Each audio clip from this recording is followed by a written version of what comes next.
Existe un viaje fascinante, casi oculto, en la historia de la medicina. Y es un viaje que empieza con una palabra antigua y muy poderosa.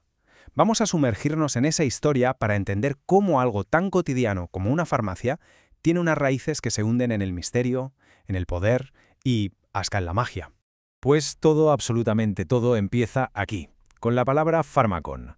En la antigua Grecia, esta palabra no era ni buena ni mala, era ambas cosas a la vez. Significaba una sustancia que podía curar, sí, pero también una que podía envenenar.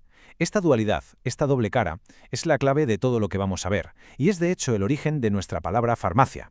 Como dice esta cita, remedio y veneno compartían el mismo nombre. A ver, imaginemos por un momento la escena que se describe en La Fuente. Una anciana en una habitación en penumbra, moviendo hierbas y líquidos en crisoles, rodeada de frascos con extraños símbolos. Para ella, esta idea del remedio-veneno no es una teoría abstracta, es su día a día.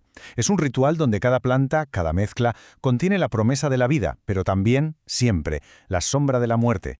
Así que, esta es la historia que vamos a seguir. El viaje de esta palabra de doble filo, fármacon, a través de los siglos.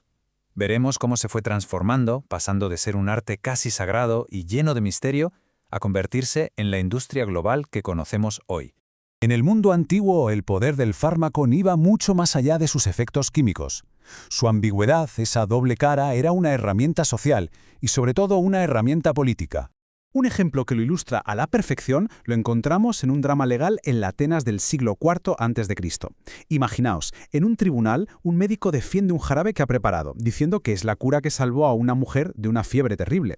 Pero de repente, un acusador se levanta y grita que ese mismo jarabe, exactamente el mismo, fue el veneno que mató a su rival político. La sustancia es la misma. ¿Entonces era remedio o era veneno?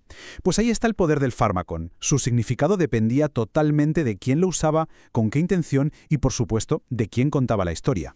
Claro, un conocimiento tan potente, tan ambiguo, no podía estar al alcance de cualquiera. Era demasiado peligroso. Así que, la pregunta es, ¿quién lo controlaba en el mundo antiguo? Pues, como era de esperar, estaba en manos de muy pocos. Hablamos de hermandades secretas, en Sumeria, que guardaban sus recetas celosamente en tablillas de arcilla, o de los sacerdotes del templo de Delfos, que interpretaban profecías que, se dice, eran inducidas por vapores tóxicos que emanaban de la tierra. Y en el centro de todo estaba la figura del farmaqueus, una mezcla de chamán, botánico y negociador, un mediador entre la vida y la muerte que transmitía su saber de forma oral, a través de rituales, no en libros que cualquiera pudiera leer. Si lo comparamos con la actualidad, el contraste es brutal. El antiguo farmaqueus era un guardián de rituales, un conocedor profundo de la naturaleza. El farmacéutico moderno es un técnico, un gestor que dispensa y ejecuta prescripciones. El conocimiento ha pasado de ser un poder integral misterioso a una técnica precisa, casi despojada de su contexto original. Y aquí llegamos al punto de inflexión, el momento en que este arte sagrado y ambiguo empieza su gran transformación para convertirse en una técnica secular, organizada y a escala industrial.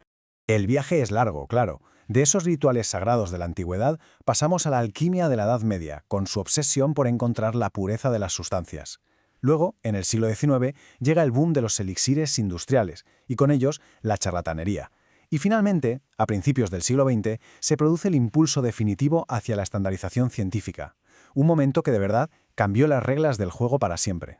Un personaje que encarna a la perfección esta transición fue William Rockefeller, un hombre de 1000 caras que iba de pueblo en pueblo vendiendo su tónico universal. Era un auténtico maestro en el arte de empaquetar la esperanza en una botella, un precursor de lo que hoy llamaríamos marketing y de la industrialización del alivio. Y entonces, para poner orden en ese caos de curanderos, elixires y escuelas de dudosa calidad, llegó un momento decisivo, el informe Flexner.